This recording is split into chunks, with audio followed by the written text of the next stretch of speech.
हाँ जी सर। हम लोग जानते हैं कि एक हाफ रिंग का सेंटर ऑफ मास आता है हमारे पास 0, तो 2r/पाई पर आता है, राइट। एक हाफ रिंग है तो उसका सेंटर ऑफ मास आता है आपके पास 0, तो 2r/पाई पर।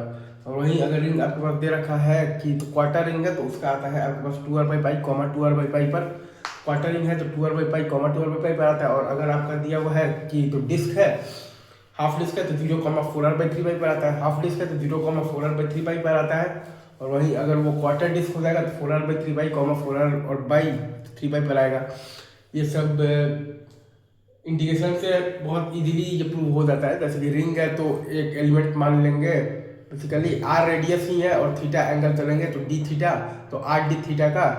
और वैसे कर फिर सबका बेसिकली तो वाई कोऑर्डिनेट के along integral of y d m by integral of d m करेंगे तो आ जाएगा 0, 2r/पाई। और अगर रिंग का पता है तो क्वार्टर रिंग का हम लोग वहीं से डिराइव कर लेंगे कि 2r/पाई, 2r/पाई क्या होगा।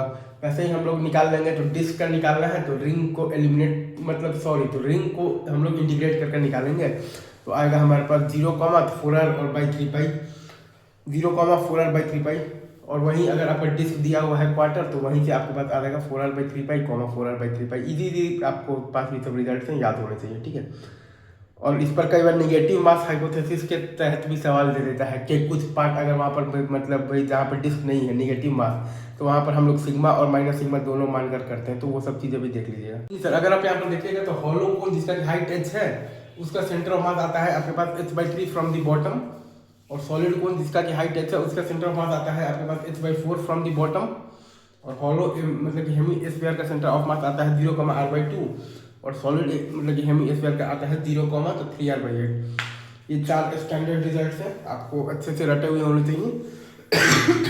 हॉलो कोन का आता है h/3 from the bottom, solid cone का आता है h/4 from the bottom, hollow hemisphere का आता है 0, r/2 और सॉलिड हेमी स्फीयर का आता है 0, 3r/8। आई गेस इसमें आपको कहीं भी कोई भी डाउट ना हो, ठीक है।